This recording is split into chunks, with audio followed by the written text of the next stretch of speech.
아, 오늘이 바로 그 한가위입니다. 주일날 딱 이렇게 한가위가 겹치게 되고 같이 연합으로 아이들과 같이 연합으로 먼저 예배 드릴 수 있어서 참 좋았습니다.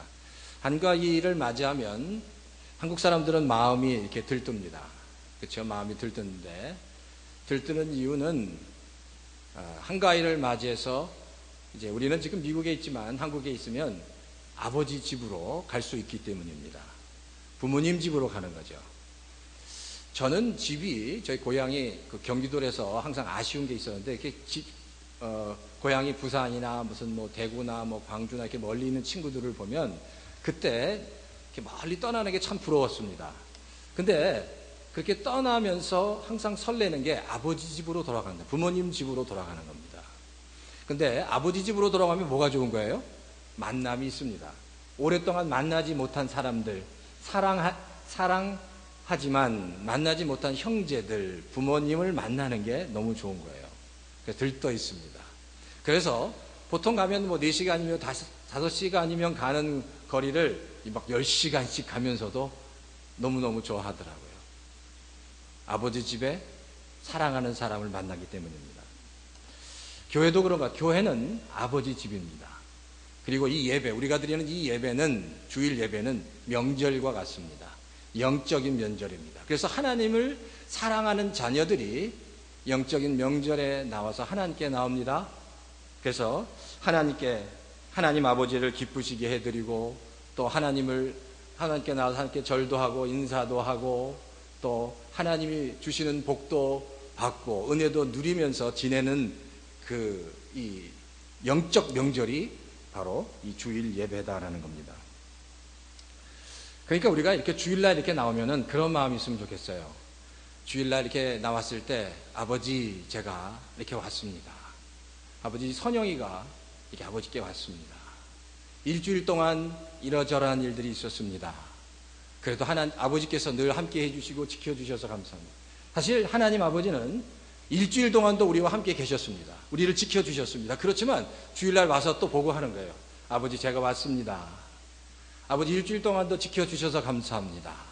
라고 하나님 아버지께 고백하고 하나님과 교제하는 날이 바로 영적 명절인 주일이다라는 겁니다. 사실 우리의 삶은 아버지의 은혜로 아버지의 사랑과 더불어 살아갑니다. 이 세상에 나는 아버지가 필요 없어, 아버지의 도움이 필요 없어, 난 나 혼자 살아갈 수 있어라고 그렇게 생각하는 사람은 참 어리석은 사람입니다. 우리는 하나님의 아버지의 은혜가 필요하고 도움이 필요합니다. 하나님 아버지가 내 인생의 참된 생명입니다, 도움입니다, 피난처입니다, 산성입니다, 노래입니다, 찬양입니다 라고 고백하는 사람은 이 땅을 행복하게 살아갈 수 있습니다. 아이들에게 가끔 이렇게 물어봐요. 우리 아이들은 다 컸지만 아이들한테 가끔 어렸을 때 엄마가 좋니 아빠가 좋니 물어보면 저희는 셋 중에서 제일 그 질문을 들었을 때 당혹해했던 녀석이 셋째입니다. 이게 순진해서 그런 것 같아요. 첫째는 그냥 대충 얼버무리고 넘어갔는데 셋째 우리 진규는 엄마가 좋니 아빠가 좋니 그러면은 굉장히 당황해합니다. 그러면서 이제 말을 제대로 못해요. 그리고 어떨 때는 엄마가 다 똑같아 이렇게 얘기를 하는데 사실 아이들한테는 엄마가 더 좋죠. 엄마가 더 좋습니다. 근데 집에서는 엄마가 좋지만 바깥에 나가서든지 뭔가 좀 힘을 써야 된다든지 좀 무섭고 이런 데를 가면 아빠한테 살짝 달라붙는 거예요. 그러니까 아빠가 더 도움이 될 거라고 생각합니다. 그러니까 사실 아이들에게는 아빠라는 존재가 굉장히 중요한 존재입니다. 사실 우리가 이 땅을 살아가는데 이 땅은 험악한 세상입니다. 정말 어려움과 고난과 역경들이 많이 있습니다. 그런데 우리가 이 땅 험악하고 어려움과 고난과 역경이 정말 그 어둠이 있는 이 세상을 살아가는데 우리를 정말 도와줄 사람이 누구냐라는 거예요. 아무도 우리를 도와줄 사람은 없습니다. 사람은 연약한 겁니다. 우리를 도와줄 사람은 없어요. 이 어려운 이 험난한 세상에서 이 환난과 시험이 많은 세상에서 한결같이 우리를 도와주실 분은 우리 아버지밖에 없습니다. 세상의 역사에 보면 그런 것 같아요. 우리가 생각할 때 세상에서 정말 영맹스럽고 가족 세상의 모든 힘을 다 가지고 있던 무슨 애굽의 바로 왕이나 아니면 뭐 성경에 나온 느부갓네살 왕 같은 정말 온 세상에서 가장 힘 있는 사람도 그 개인 한 사람을 가만히 보면 참 연약합니다. 왜냐하면 그 인간은 너무 연약하기 때문에 그런 모든 왕들, 세상에서 가장 힘 있다고 하는 왕들도 우상을 섬겼어요. 우상. 왜? 너무 불안한 거예요. 사실 근데 우상이 뭡니까? 사람이 만든 나무 조각에 불과한 거예요. 근데 우리가 생각할 때 그렇게 강한 사람도 우상을 섬기는 거예요. 우상.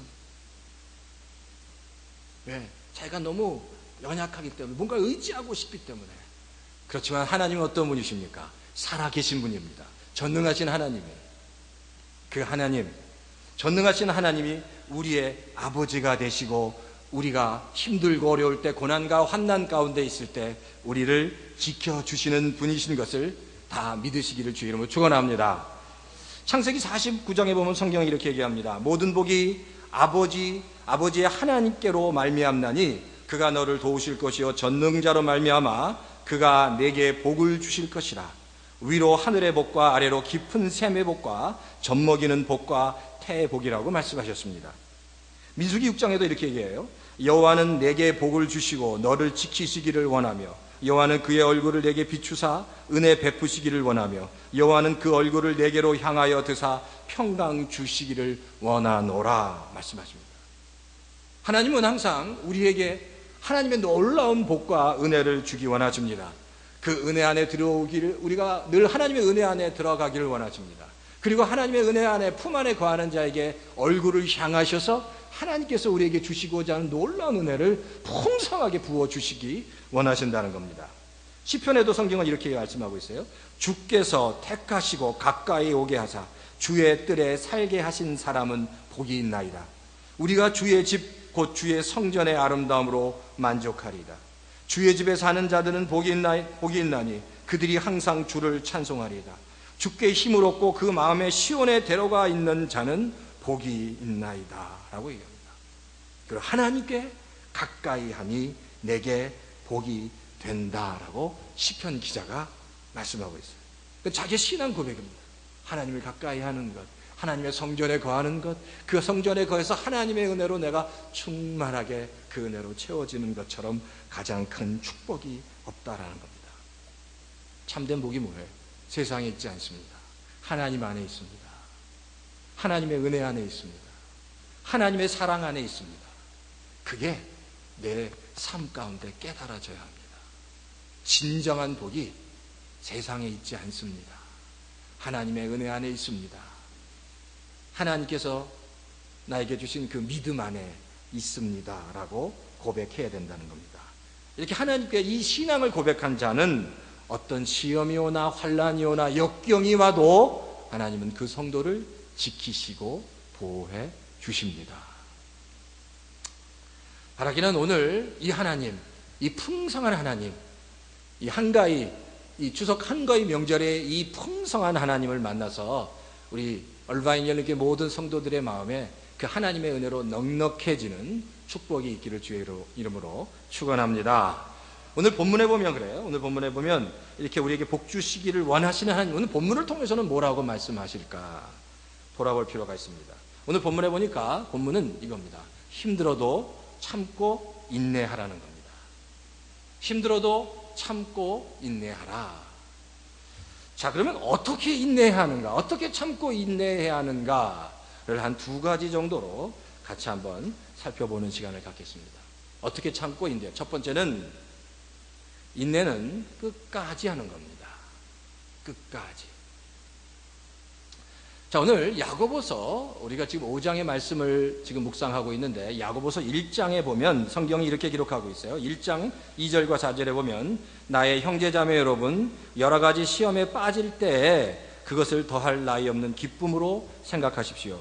여러분은 믿음의 시련이 인내를 낳는다는 것을 알고 있습니다.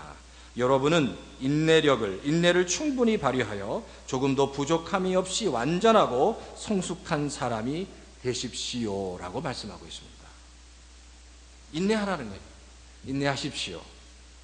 믿음의 시련이 인내를 낳고 인내를 충분히 인내하면 어떻게 된다고요? 하나님의 성숙한 사람이 될 수 있다라고 얘기합니다. 뿐만 아니라 오늘 5장에도 5장 7절에 보면 인내하라고 말씀, 어떻게 인내하라? 5장 7절에 보면 성경이 이렇게 얘기합니다. 그러므로 형제자매 여러분, 주님께서 오실 때까지 참고 견디십시오 라고 말씀합니다. 8절에도 또 여러분 참으십시오, 마음을 굳게 하십시오, 주님께서 오실 때가 가깝습니다. 이게 지금 야고보 선생님이 얘기하는 거예요. 주님이 오실 때까지 기다리라. 왜 주님께서 재림 때까지 기다리다, 왜 이렇게 말씀하셨을까요?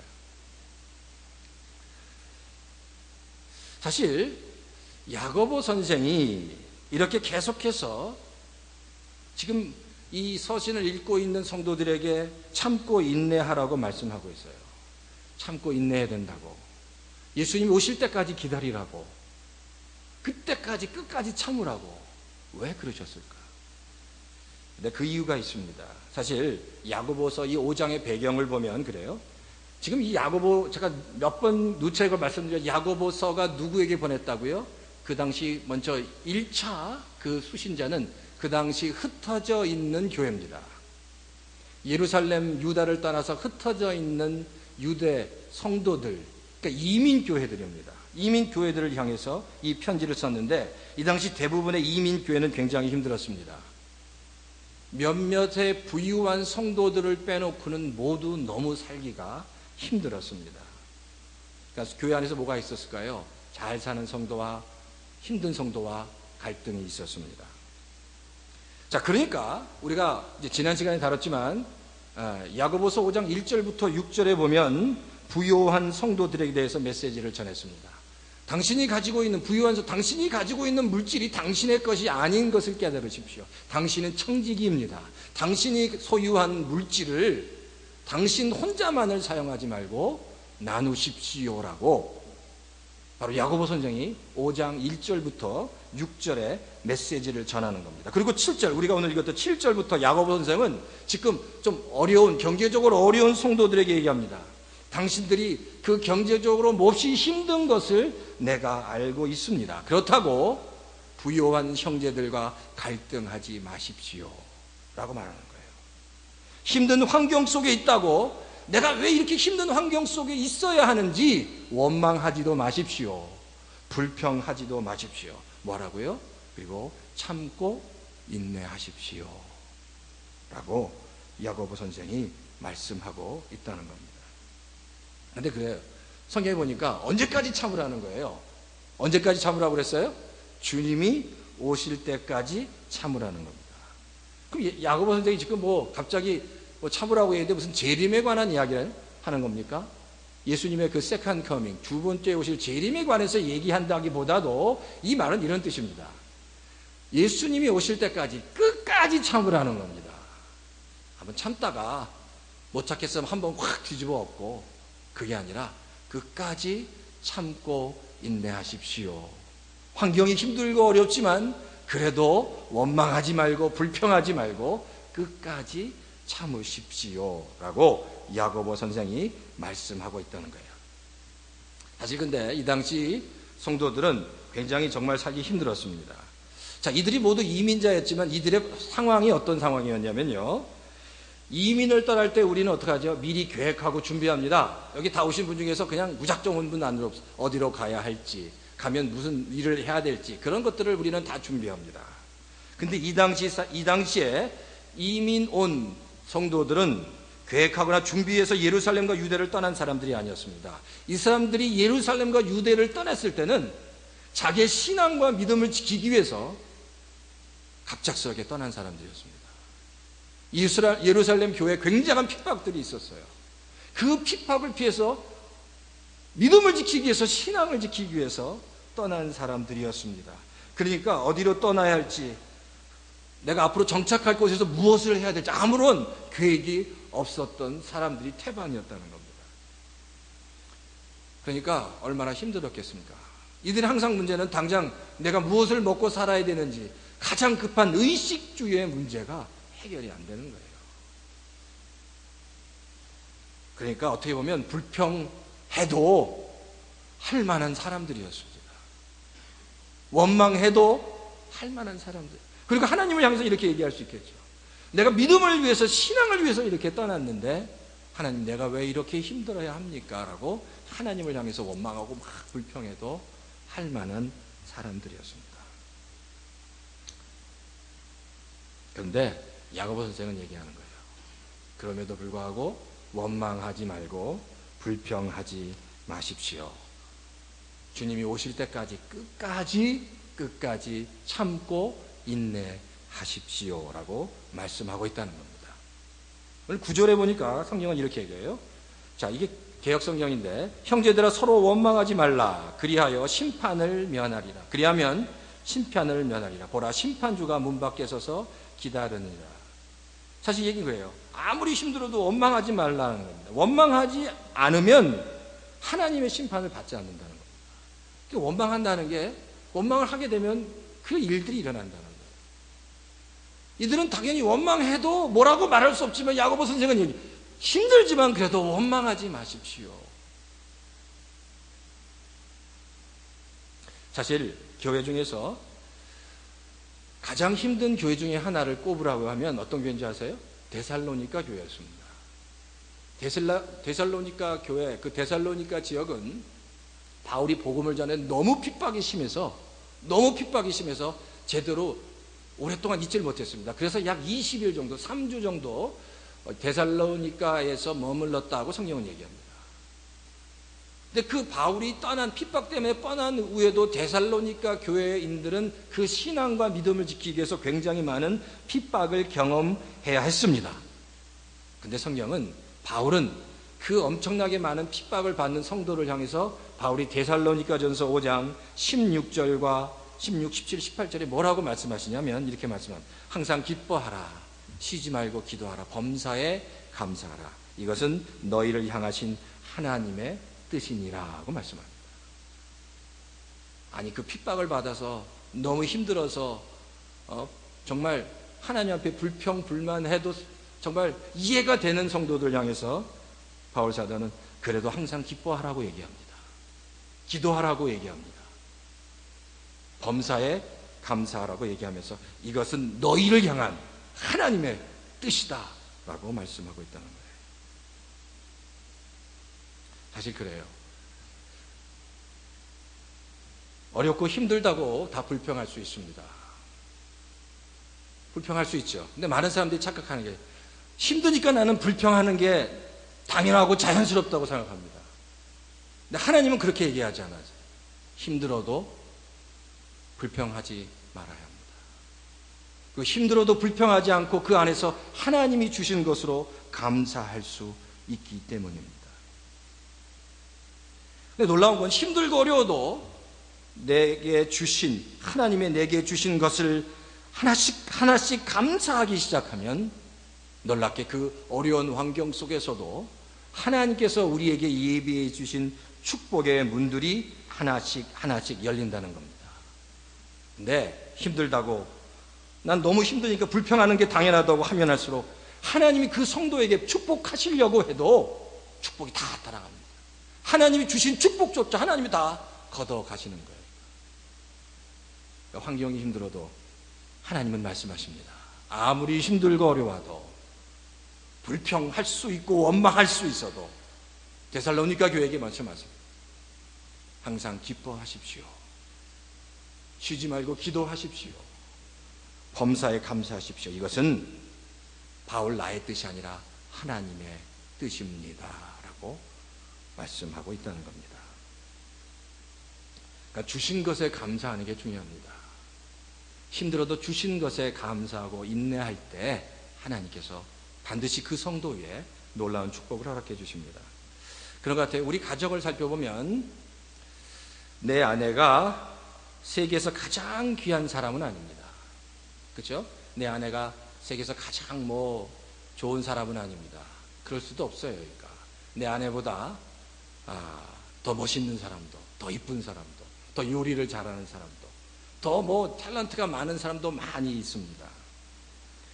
자, 그렇지만 한 여인이 내 아내가 됐을 때, 그때 중요한 건 바로 이 아내를 내 인생에서 가장 귀하다고 생각하는 겁니다.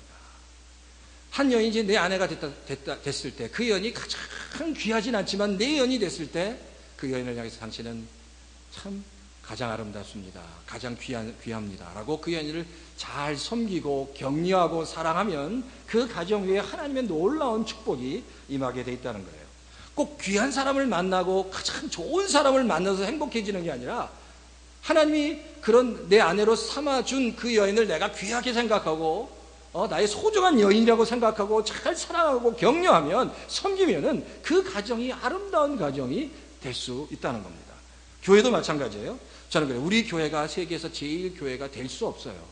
우리 교회보다 좋은 교회는 세상에 뭐 수천 수만 개의 교회가 더 있을 수 있습니다. 근데 이겁니다. 하나님이 이 교회를 내 교회로 주셨습니다. 우리 교회로 하나님께서 주셨다는 거예요. 그리고 하나님이 이 교회를 내 교회로 주셨구나 라고 생각하고 이 교회를 귀하게 여기고 사랑하고 섬기고 이 공동체를 위해서 헌신하고 애쓰면서 기도하면 그렇게 애쓰는 성도 위에 하나님의 놀라운 축복이 있다는 겁니다. 하나님의 귀한 축복은 교회를 통해서 옵니다. 교회를 위해서 헌신하고 애쓰고 교회를 위해서 기도하고 애쓰는 성도를 통해서 하나님은 축복하시기로 약속하셨다는 겁니다. 그러니까 그 교회를 사랑한다는 것, 가정의 아내를 사랑한다는 것, 또 이 교회를 사랑한다는 것, 그리고 그것을 잘 섬기는 것은 가정을 사랑하는 거고 또한 하나님을 사랑하는 거다라는 사실을 우리가 알아야 됩니다. 중요한 건 여러 가지 어려운 일들이 있지만 가장 중요한 것, 어렵다고 불평하는 게 아닙니다. 뭐라고요? 끝까지 인내하고 참는 겁니다. 끝까지 인내하십시오. 예수님이 재림하실 때까지 참는 겁니다. 그리고 사랑하는 겁니다. 그럴 때 하나님께서 놀라운 은혜와 축복을 허락해 주실 줄 믿습니다. 두 번째는 인내하면 반드시 열매를 주십니다. 열매.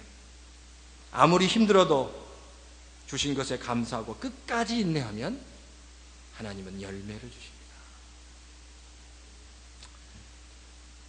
세상이 주는 열매는 사실 좋은 것 같지만 나중에 보면 다 허무합니다.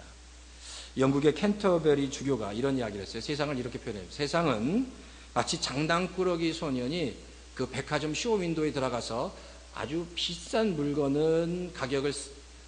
물건과 아주 싸구려 물건의 가격표를 바꾸어 놓은 것과 같다라고 얘기합니다. 비싼 물건과 싼 물건의 가격표를 바꾸어 놨다는 겁니다. 이런 얘기예요. 아주 장난꾸러기 소년이 세상에 귀한 것은 형편없는 가격을 매겨버렸고 세상에서 아주 소중한 것은 아주 그냥 더 가격을 낮췄다는 거예요. 세상에서 아주 귀한 거는 형편없이 형편없는 것은 귀하게 완전히 가치를 바꿔버렸다는 겁니다. 그러니까 많은 사람들이 그래요. 많은 사람들이 생각할 때 이 세상에서 정말 이건 소중하고 좋은 거다라고 모든 사람들이 그것을 향해 달려가지만 나중에 시간이 지나고 보면 그게 아무것도 아니구나. 이게 참 허무하고 헛된 거구나 라고 깨닫게 된다는 거예요. 이건 정말 좋은 거라고 세상에서 정말 좋은 거라고 다 몰려가지만 나중에 보면 그게 아니다라는 거예요. 그래서 사람들이 허무해 자살하고 포기하고 다 그렇게 돼버린다는 겁니다. 세상에서 좋은 것들은 정말 좋은 게 아닙니다. 세상에 있는 것들은 좋은 게 있을 수 없습니다. 가장 좋은 것들은 다 하나님 안에 있다는 거예요. 진정한 축복과 진정한 행복과 진정으로 가치 있는 것들이 어디 있는지 아세요? 하나님의 눈이 열려야, 영적인 눈이 열려야 찾을 수 있는 것들입니다. 가장 소중하고 가치 있는 것들은 하나님 안에 있습니다. 이걸 우리가 깨달아야 합니다. 그러니까 많은 사람들이 그래요. 인내하면서 하나님께 감사한다는 것은 정말 소중한 겁니다. 근데 그 가치를 모르는 거예요. 그래서 많은 사람들이 힘들면 불평하는 것이 당연하다고 생각합니다. 그런데 불평하는 게 아니라 그런 환경 속에서도 인내하며 감사하는 그 가치가 얼마나 큰지를 깨닫고 경험할 수 있어야 한다는 거예요. 그래서 성경이 얘기합니다. 오늘 7절에 보면 다시 야고보 선생님이 이렇게 얘기해요. 자, 7절에 보면 형제 자매 여러분, 주님께서 오실 때까지 참고 견디십시오. 보십시오. 농부는 이른 비와 늦은 비가 땅에 내리기까지 오래 참으며 땅의 귀한 소출을 기다립니다 라고 말씀합니다. 감사하고 불평불명 감사하면 농부가 기다리고 이른 비와 늦은 비를 기다리고 그 소출을 기다리면 반드시 열매를 하나님께서 그 농부에게 주심같이 귀한 열매를 참고 인내한 성도들에게 허락해 주신다라는 겁니다. 오늘 본문 11절에 보면 야고보 선생은 이 기다림에, 인내하며 기다림의 표현을 쓰면서 욥의 이야기를 합니다. 여러분 잘 아시죠? 욥기 잘 아시죠? 욥의 이야기를 하는 거예요. 사실 욥은 모든 것을 잃은 사람이었습니다.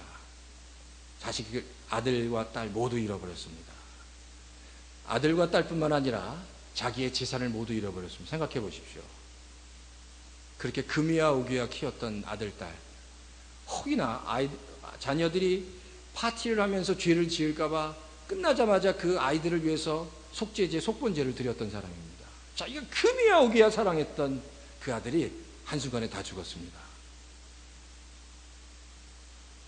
그리고 고대 근동의 가장 큰 부자 중에 한 사람이 욥이었는데 순식간에 그가 가지고 있는 모든 재산이, 모든 가축들이 한꺼번에 다 죽고 노략질을 당했습니다.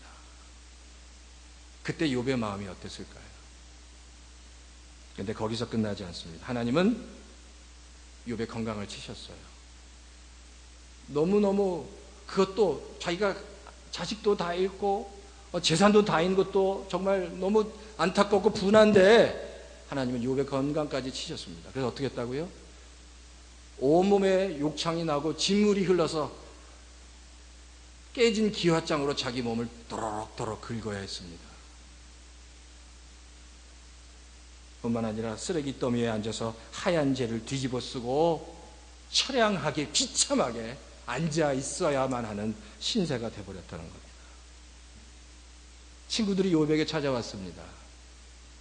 친구들이 욥에게 찾아와서 며칠 동안 욥을 지켜봤는데 위로해 주고 싶어도 위로해 줄 말이 기억이 안 나는 거예요. 위로해 줄 수가 없어요. 그 상황 뭐라고 말을 해야 위로가 되는지 아무 말도 하지 못하고 친구들은 다시 며칠 만에 돌아갔습니다. 마지막으로 정말 가장 사랑하고 아꼈던 아내가 욥에게 왔어요. 근데 아내가 뭐라고 했는지 아세요? 그 욥의 모습을 보면서 아내가 이렇게 당신이 가장 사랑하는 그 하나님을 저주하고 죽어버리라고 얘기합니다. 당신이 그토록 사랑하는 하나님 다 저주해버리고 죽여. 이게 뭡니까? 하나님이 당신을 사랑합니다. 왜 당신을 이 모양 이 꼴로 만듭니까? 얼마나 이 가슴에 한이 맺혔으면 그런 얘기를 했겠냐는 거예요. 근데 그래도 욥은 인내했습니다. 참고 인내했다는 거예요. 성경에 보면 욥이 그렇게 힘들어할 때, 고난당해서 힘들어할 때 하나님께서 순간순간 욥에게 힘을 주셨습니다. 찾아와 주셔서 말씀으로 위로해 주시고 때때로 책망도 하시고 격려해 주셨습니다. 그러면서 놀라운 건 하나씩 결국에 하나님께서 욥에게 모든 것들을 회복시켜 주셨습니다.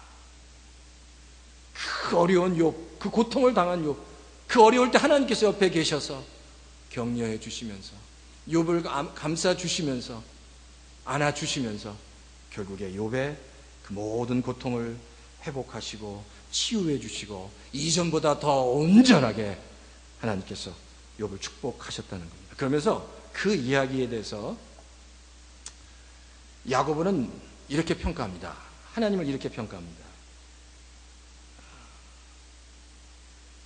이 세 번역에는 이렇게 표현되어 있어요. 주님은 가여워하시는 마음이 넘치고 불쌍히 여기는 마음이 크십니다. 근데 가여워하는 마음이 넘치고 불쌍히 하는 마음이 크십니다. 근데 개역성경은 좀 더 아주 잘 표현되어 있어요. 주는 가장 자비하고 긍휼한 자이십니다. 누구에게? 욥에게. 가장 긍휼하고 자비하신 분이셨습니다. 그게 야고보 선생의 고백입니다. 가장 긍휼하고 자비하신 분이 욥의 그 고통을 다 아시고 결국 다 회복해 주셨습니다. 왜? 욥이 끝까지 인내하고 참았어요. 그걸 다 아셨기 때문에. 우리 성도님, 이 땅을 사랑하면서 누구에게 얘기해도 분통 터지는 많은 일들이 있을 겁니다. 그런데 주님은 그때라도 말씀하십니다. 참고 인내해야 합니다. 왜냐하면 무슨 일이라도 원망하고 불평하는 것은 하나님의 자리에 앉는 겁니다. 그런 마음을 통해서 역사하는 것은 하나님이 역사할 수 없습니다. 감사하는 마음으로 인내하며 참고 참는 마음으로 하나님 앞에 나가는 자만이 하나님의 은혜를, 하나님이 예비하신 놀라운 축복을 경험할 수 있기 때문이다라는 겁니다. 그래서 오늘 이욥의 이야기를 통해서 우리가 인내하면서 참고 우리 삶 가운데 늘 감사하고 찬양으로 하나님께 나가는 자에게, 그 성도의 가정에 하나님은 놀라운 은혜의 충만함을 부어주시고 사랑의 충만함이 그 가정 위에 넘치게 될 줄 믿습니다. 그 인내하며 참고 감사하며 나가는 성도에게 하나님은 그 가정에 감당할 수 없는 하나님의 은혜와 사랑과 능력이 충만하게 임하는, 똑같아요. 성도가 아무리 힘들고 어려워도 하나님 앞에서 늘 감사하고 하나님께 찬양하며 나가면 그 은혜가 동일하게 그 자녀 위에도 넘치는 겁니다. 그 자녀 위에도 하나님의 은혜가 넘치는 거예요. 그 자녀 위에도 하나님의 사랑이, 하나님의 지혜와 하나님의 능력이 넘치는 겁니다. 근데 불평하게 되면 불평이 넘치는 겁니다. 역사하는 건 뻔한 겁니다. 그러니까 중요한 건 감사함으로 인내하면서 참 감사함으로 하나님께 나가야 합니다. 그런 마음으로 예배 드리는 거예요. 저는 오늘 중추절 한가위에 예배 드리면서 이런 말, 하나님 제가 왔습니다. 선영이가 왔습니다. 하나님 일주일 동안 이런 일 저런 일 많은 일들이 있었고 힘든 일도 있었습니다. 하나님 이 시간에 하나님의 그 은혜로 이제는 그러나 다 욥을 치유하고 회복하신 것 같이 내 마음과 하나님 내 삶의 모든 것들을 다 치유하시고 하나님의 은혜로 다 채워주시옵소서. 내 삶 속에 더 감사가 넘치게 해주시옵소서. 하나님 제가 왔습니다. 온전하게 회복되어서 다시 세상으로 돌아갈 수 있도록, 가정으로 돌아갈 수 있게 해주세요 라는 기도가 우리의 기도가 되어야 할 줄 믿습니다. 아까 말씀드린 것처럼 주님께서는 우리를 택하시고 가까이 오게 하사 주의 뜰에 살게 하신 사람은 복이 있나이다. 우리가 주의 집 주의 성전의 아름다움으로 만족하리이다. 주의 집에 사는 자들은 복이 있나이다. 그들이 항상 주를 찬송하리이다. 주께 힘을 얻고 그 마음에 시온의 대로가 있는 자는 복이 있나이다 하는 고백. 우리의 소망과 우리의 생각이 우리가 하나님의 은혜 안에 있기 원합니다 라는 고백. 늘 내 하나님과 가까이 가기 원합니다 라는 고백. 내가 하나님이 주신 은혜로 오늘 하루도 승리하기 원합니다 라는 고백. 이 한가위 이 아침에, 그래서 한가위가 벌써 풍성하잖아요. 그 풍성한 은혜가 우리 열바인 열린 교회에 성도님들 위해 넘치기를 주의 이름으로 축원합니다. 시간 잠깐 우리 기도하면 좋겠습니다. 하나님, 내가 뭘 참아야 합니까? 내가 참아야 될 게 뭐가 있을까요? 감사하지 못하는 게 뭐가 있겠습니까? 감사할 수 있게 해주시고 참을 것을 참아 하나님이 예비하신 큰 축복 갖기 원합니다. 한번 이 시간 한 30초 정도 한번 내가 결단해야 될 것 한번 시간 생각하는 시간 가졌으면 합니다. 같이 한번 조용하게 결단하고 생각하고 기도하는 시간 갖겠습니다. 기도하겠습니다. 하나님 아버지,